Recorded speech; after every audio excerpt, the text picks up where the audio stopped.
In this class, we will improve our spoken English with the Hollywood movie named La La Land 2016. If you find this video useful, please like the video and subscribe to the channel. Thanks for your support. The morning sun rises over Los Angeles, shining on the busy streets filled with dreamers. Cars are stuck in traffic, honking impatiently. But suddenly, something magical happens. The drivers step out of their cars, and the dull morning turns into a vibrant song and dance celebration. Everyone is singing about their dreams, their hopes, and the endless possibilities in the city of stars. Among them, two people are stuck in their own little worlds, Mia and Sebastian. Mia is a young woman who works as a barista at a coffee shop on the Warner Brothers movie studio lot. She serves coffee to famous actors, but in her heart, she knows she belongs on the big screen. She wants to be an actress more than anything in the world. She goes to auditions every day, but no one seems to notice her talent. She puts on her best smile, delivers her lines, and waits for a chance. But the casting directors barely look at her before moving on to the next person. The rejection is painful, but she refuses to give up. Sebastian, on the other hand, is a passionate jazz musician. He plays the piano like his soul is speaking through his fingers. But in a world where jazz is fading, he struggles to find a place where his music is truly appreciated. He dreams of opening his own jazz club, a place where people can listen to the music he loves.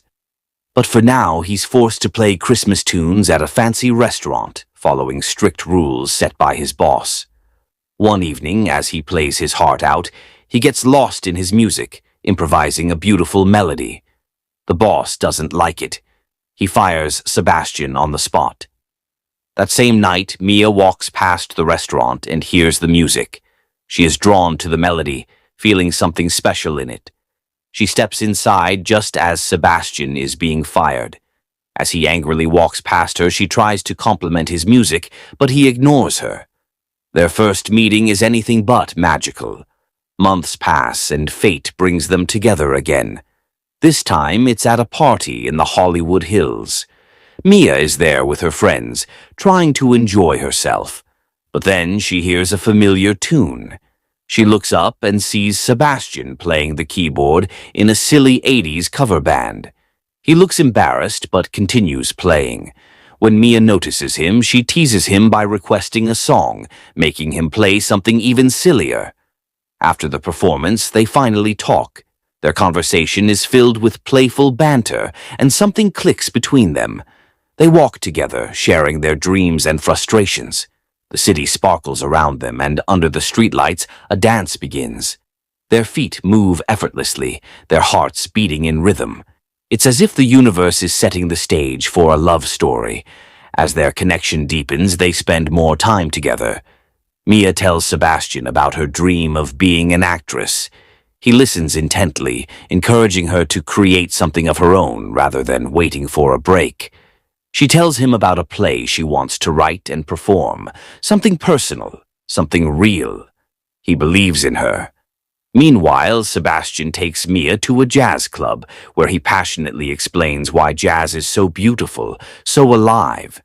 Mia watches him as he talks, seeing the fire in his eyes. She falls for him, and he falls for her.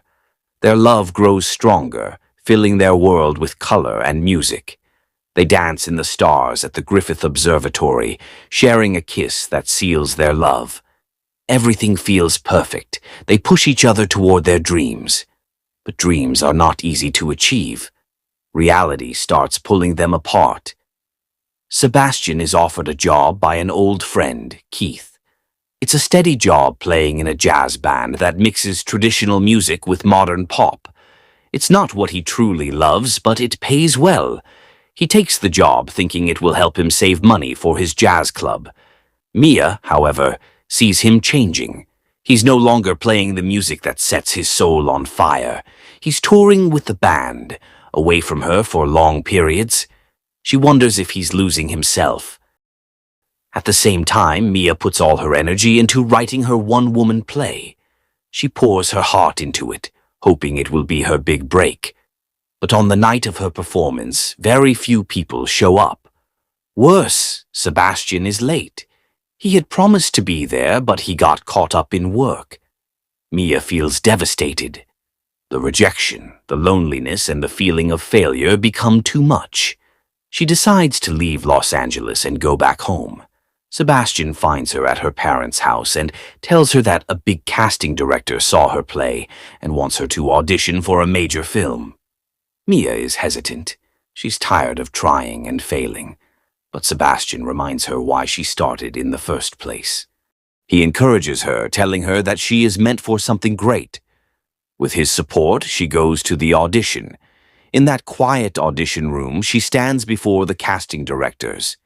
They ask her to tell a story, something real. Mia takes a deep breath and begins to sing a song, one about dreamers, about those who dare to chase the impossible. Her voice is filled with hope, pain, and passion. She isn't just performing. She is sharing her soul. The room falls silent. Everyone listens. She finishes, and for the first time she feels truly seen. Time passes. Life moves forward. Mia gets the role and becomes a successful actress. Her dream comes true. But success comes with change. She and Sebastian drift apart, their paths no longer the same. Years later, Mia is now a famous actress. She is married to someone else, and they have a child. One evening, she and her husband wander into a jazz club.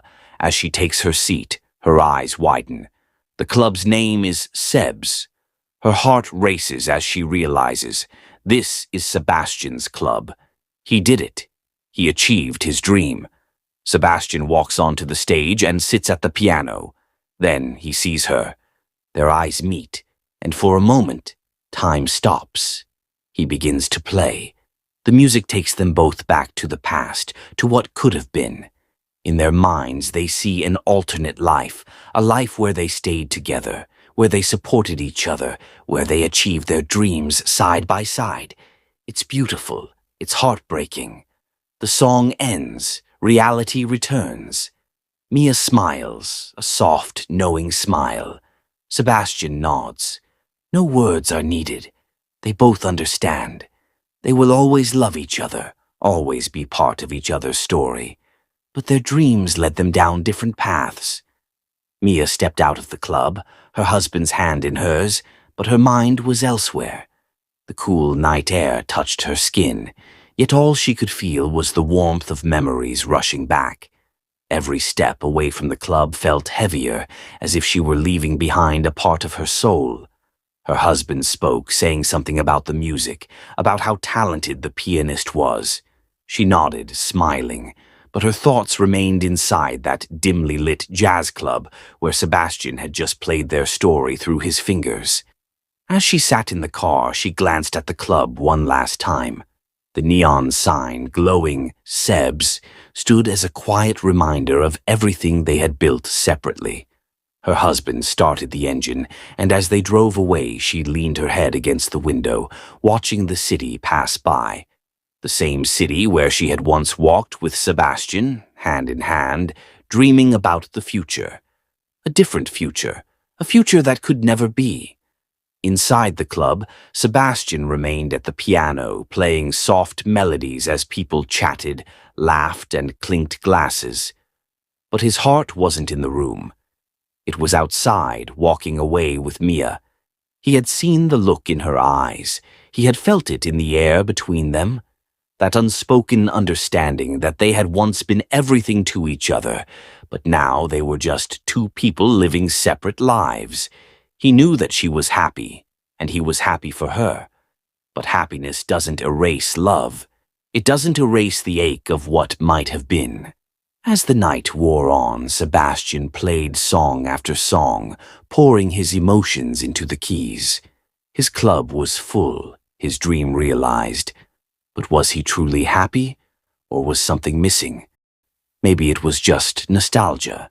Maybe it was the way her eyes still held the same fire they had when they first met.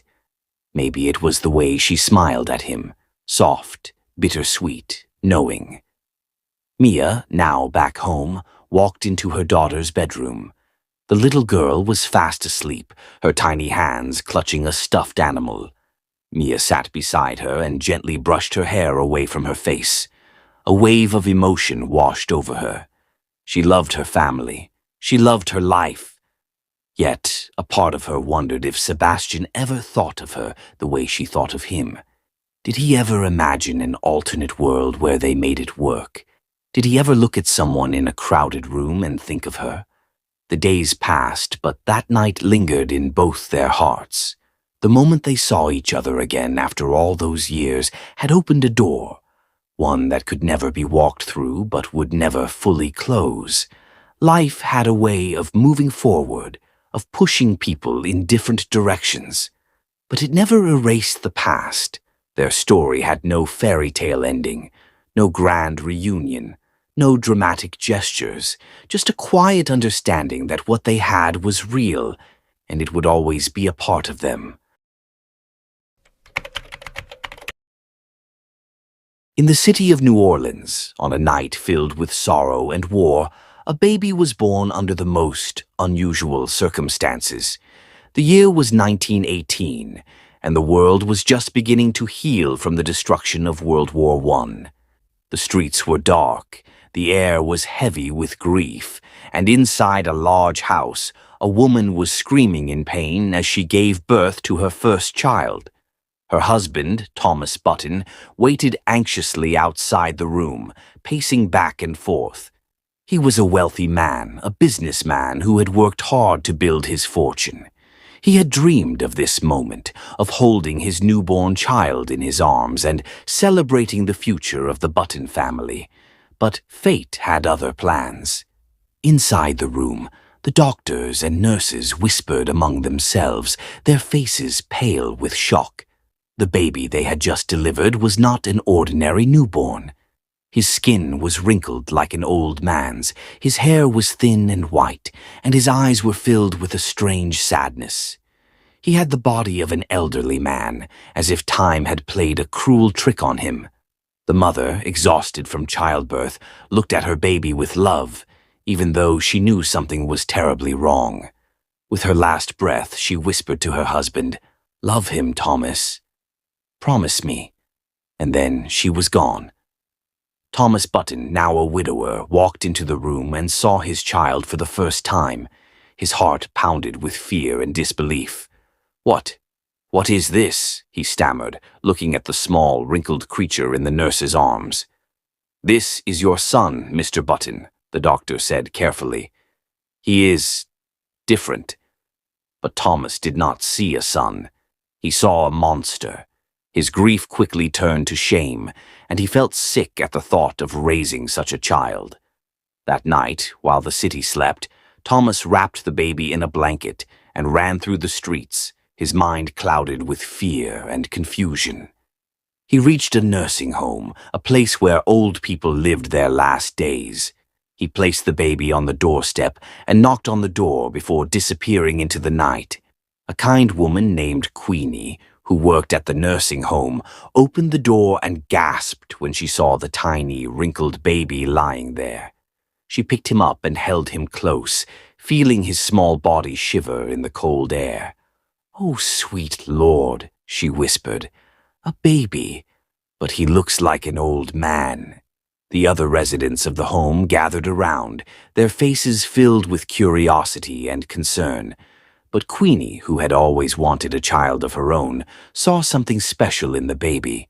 She smiled and said, "He's not ugly. He's just different. And God don't make mistakes." She decided to raise him as her own and named him Benjamin. Benjamin grew up surrounded by old people, which in many ways made sense because he looked like one of them.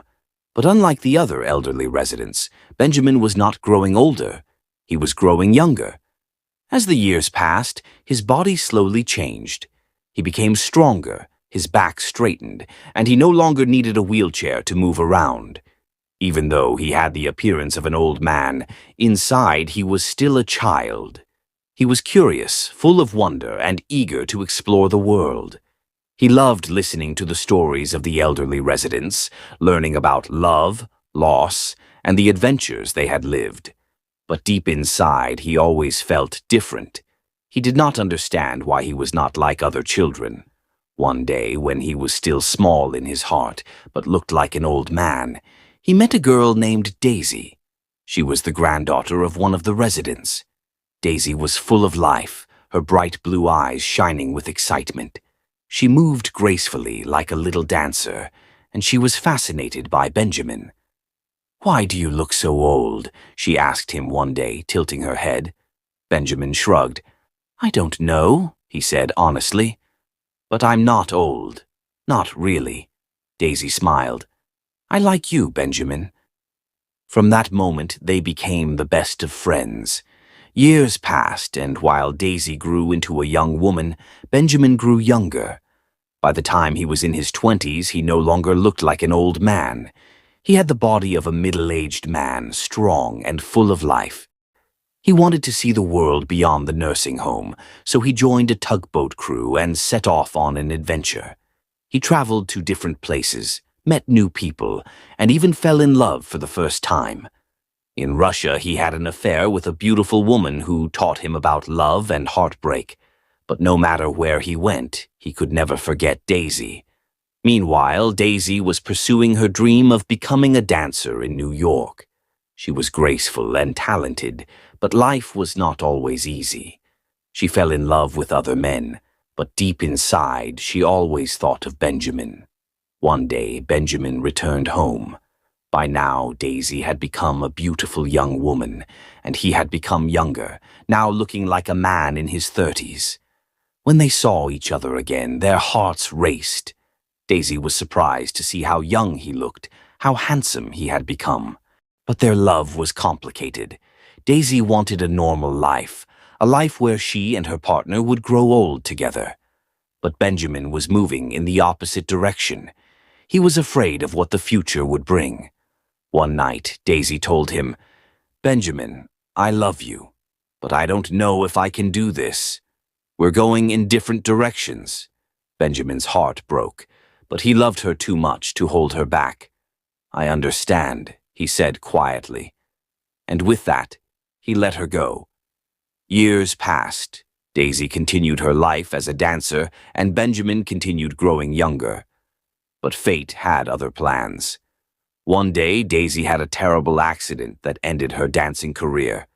When Benjamin heard the news, he rushed to see her. This time, she did not push him away. She was tired of running, tired of pretending that she did not love him. They finally came together, knowing that their time was limited. For a while, they lived a happy life, filled with laughter and love. Daisy became pregnant, and Benjamin was overjoyed, but also deeply afraid. He knew he could not be a father like other men. One day he would become too young to take care of his own child. As the baby grew inside Daisy's womb, Benjamin made a painful decision. He left. He did not want his daughter to grow up watching her father become a child. He wanted her to have a normal life, a father who could be there for her. Daisy was heartbroken, but she understood. Benjamin wandered alone, growing younger and younger. He traveled the world, but he was losing his memories. By the time he returned to New Orleans, he was a teenager, then a child, then a toddler. One day, Daisy received a call. A young boy had been found, lost and confused. He did not know who he was, but he had Benjamin's eyes. Daisy took him in and cared for him. Every day she read to him, held him, and watched as he became smaller and smaller. One evening, as the sun set outside the window, Daisy cradled him in her arms. He looked up at her with innocent eyes. He did not know her name, but he felt safe. He smiled softly, then closed his eyes. And just like that, he was gone. Daisy sat there for a long time, holding him close, remembering the man he had once been. She knew that no one would ever believe their story. But she did not care. She had loved him in every stage of his life, and he had loved her in return. Years later, Daisy's daughter, Caroline, found Benjamin's diary.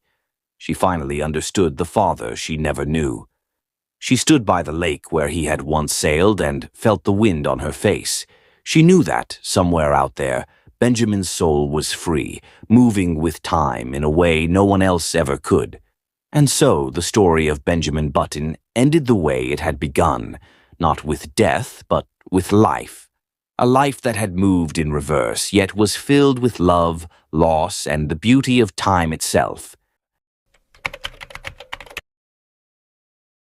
Landon Carter was the kind of boy who didn't think much about his future. He was a teenager who spent his days with a group of friends who shared his rebellious, carefree nature. They would often roam the streets of their small town in North Carolina, pulling pranks and getting into trouble, never worrying about the consequences. Landon was charming and confident, the kind of boy who seemed to have everything figured out, or so he thought. Jamie Sullivan was the exact opposite. She was quiet, thoughtful, and kind. The daughter of the local pastor, she spent most of her time reading, studying, or helping others. She wasn't concerned with popularity or appearances. Jamie carried a Bible with her everywhere she went, and her faith was her guiding light. To many of her classmates, she was strange, even a little too serious for her age. But Jamie didn't mind. She lived her life with purpose, even if others didn't understand her. Landon and Jamie's paths crossed many times in school, but they couldn't have been further apart in how they saw the world. Landon barely noticed her, and when he did, it was often to mock her with his friends. Jamie, however, always treated him with kindness, no matter how cruel he or his friends could be. One night, everything changed. Landon and his friends decided to play a prank on a fellow student that went terribly wrong. The boy ended up seriously injured, and Landon was caught. As punishment, the school principal gave him two choices: face expulsion or participate in several after-school activities, including tutoring younger students and taking part in the school's spring play. Reluctantly, Landon chose the latter, not knowing how much this decision would alter the course of his life. Landon's new responsibilities were a struggle at first. He wasn't used to being accountable, and he found the tasks boring and beneath him. But the school play was particularly difficult. Landon had no experience in acting, and he was paired with none other than Jamie Sullivan, who had the lead female role. Jamie took the play seriously, as she did with everything, and her dedication only annoyed Landon. During one of their rehearsals, Landon found himself frustrated and blurted out, "Why do you even care about this so much? No one's going to see this play, except a bunch of parents." Jamie looked at him calmly and replied, "Because when you commit to something, it's important to give it your best. Maybe one day you'll understand." Her words stayed with him, though he didn't fully realize why. Jamie was different from anyone he had ever met. There was something about her unwavering faith and kindness that made him uneasy. She wasn't trying to impress anyone, and she certainly didn't care what he thought of her. As rehearsals continued, Landon began to notice things about Jamie he hadn't seen before.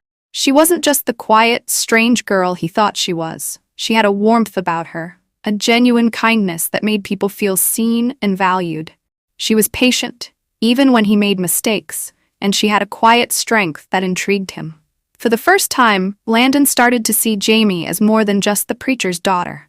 One day, in a moment of desperation during rehearsals, Landon asked Jamie for help with his lines. At first, she hesitated. "I'll help you," she said, "but only if you promise not to fall in love with me." Landon laughed, thinking she was joking. "I think I can handle that," he said with a smirk. But as they spent more time together, Landon began to realize that Jamie wasn't like any other girl he had ever known.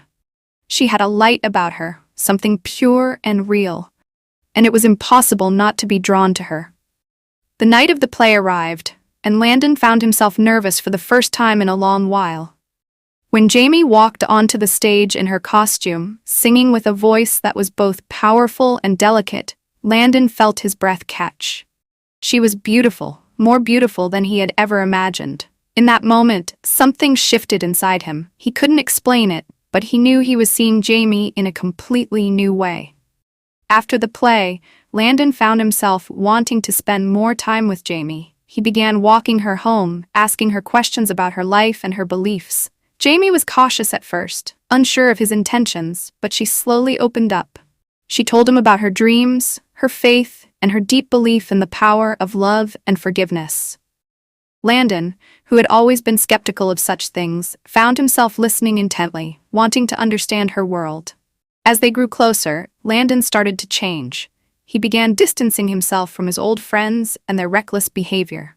He found joy in the small, meaningful moments he shared with Jamie. He even started going to church with her, something he never thought he would do. Jamie's influence was subtle but profound. She made him want to be a better person, not for her, but for himself. But Jamie had a secret, one she had kept hidden from everyone except her father. She was battling leukemia, and her time was limited. Jamie had made peace with her illness, trusting that it was part of God's plan, but she feared what it would mean for Landon. She didn't want to burden him with her pain or let him fall in love with someone he couldn't have a future with. When Landon finally found out about Jamie's illness, he was devastated. "Why didn't you tell me?" he asked, his voice shaking with emotion. "I didn't want you to see me like this," Jamie said softly. "I didn't want you to fall in love with me." "But I already have," Landon replied, his eyes filled with tears. "And I'm not going anywhere." From that moment on, Landon dedicated himself to making Jamie's remaining days as beautiful and full of love as possible. He took her on dates, fulfilled her wishes, and showed her a kind of love she had only dreamed of.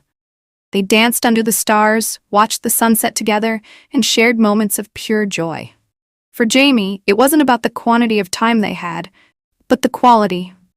And for Landon, it was a lesson in what it truly meant to love someone selflessly. As Jamie's condition worsened, Landon remained by her side. He read to her, held her hand, and prayed with her. He even asked her father for permission to marry her, knowing that their time together would be short. Jamie's father, though hesitant, gave his blessing, moved by the love Landon had for his daughter.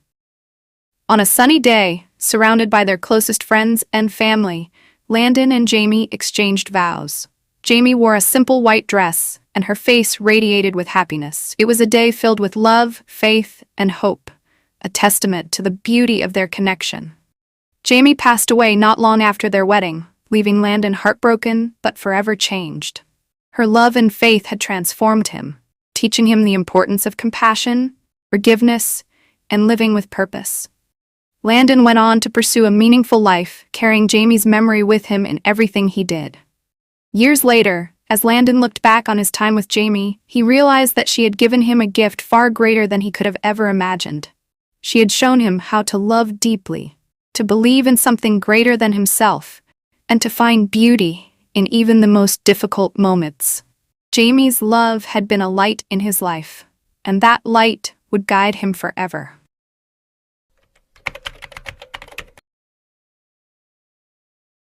The story begins on a quiet winter evening in Chicago, where snow blankets the city streets and frost laces the windows of homes and shops.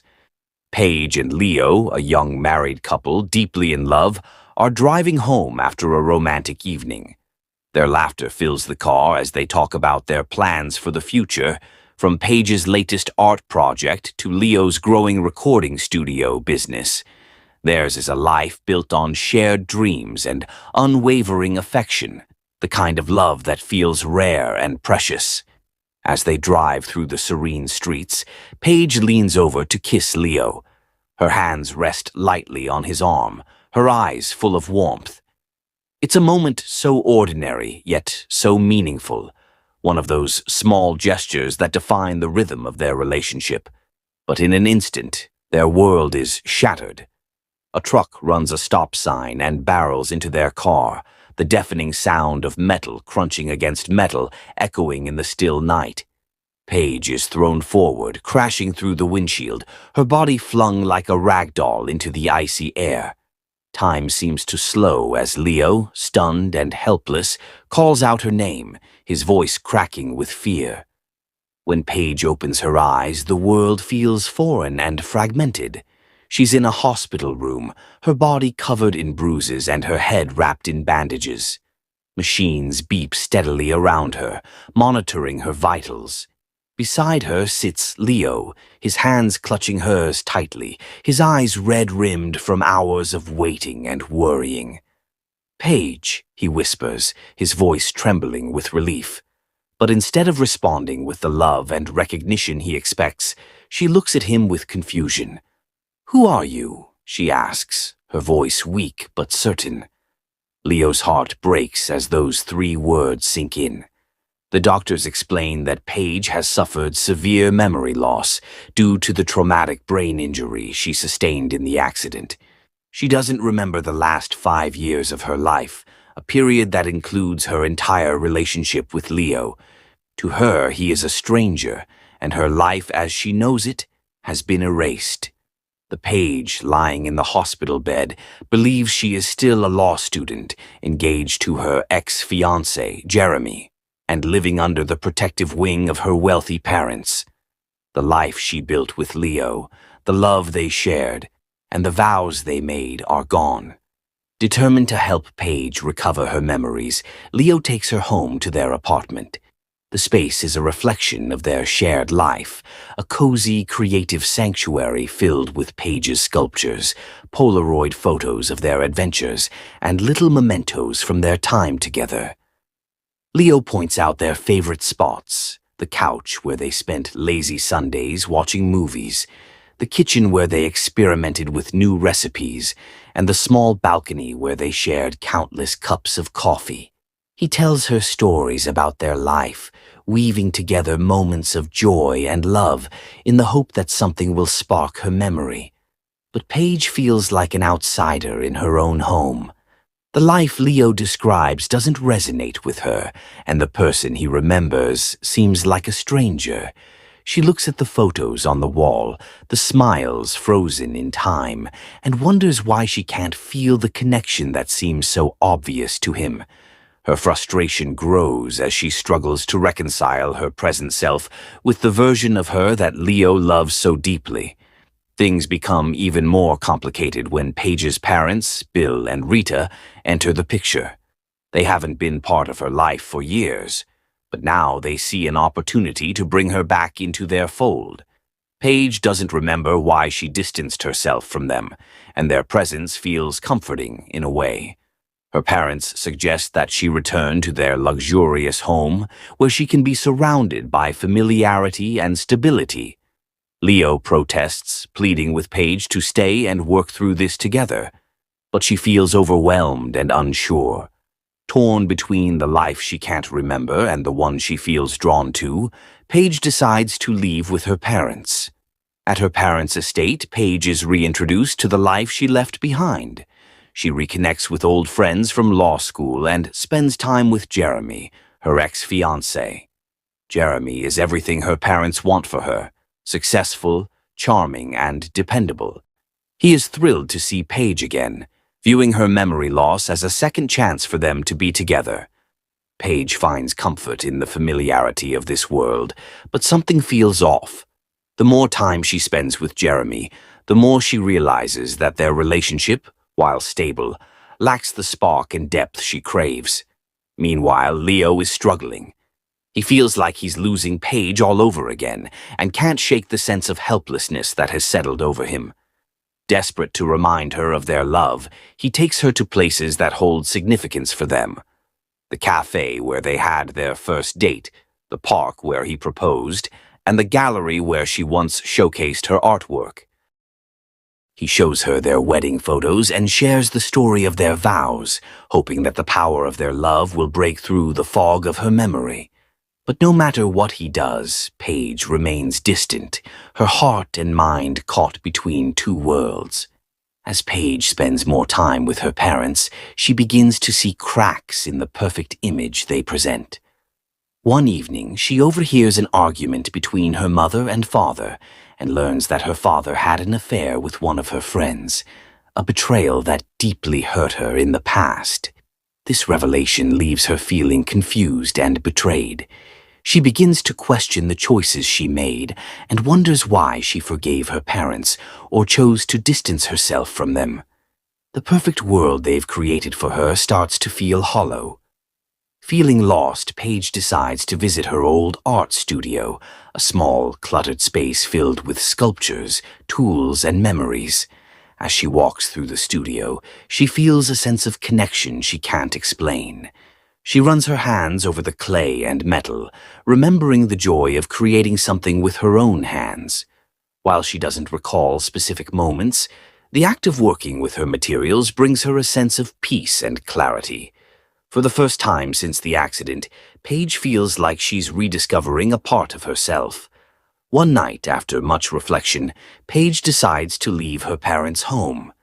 She tells them she needs to figure things out on her own and moves back into the apartment she shared with Leo. It's not an easy decision, and she's honest with Leo about her feelings. "I don't remember us," she says, her voice heavy with emotion, "but I want to try." Leo, overwhelmed with relief, promises to support her every step of the way. Together, Paige and Leo start to rebuild their relationship. They go on dates, share stories, and create new memories. Slowly, Paige begins to see why she fell in love with Leo. She admires his kindness, his sense of humor, and his unwavering devotion to her. One day, while going through some old belongings, she finds a notebook filled with sketches and notes. Among the pages, she discovers a copy of the wedding vow she wrote for Leo. In it, she promised to love him unconditionally through every challenge they might face. Reading those words brings tears to her eyes. Even though she doesn't remember writing them, she feels their truth in her heart. In the end, Paige never regains her lost memories, but she and Leo decide to move forward together. They accept that their love will never be the same as it was before, but that doesn't mean it can't be just as strong. They start fresh, building a new life filled with love, trust, and hope. Paige continues to pursue her art, finding inspiration in her work, while Leo supports her every step of the way. Their journey is not easy, but it is worth it. Together, they prove that love is not just about the past, it's about the future they choose to create. And this brings us to the end of the video. If you have learned anything from this video, please give us a thumbs up and don't forget to subscribe our channel. Thank you for watching and supporting.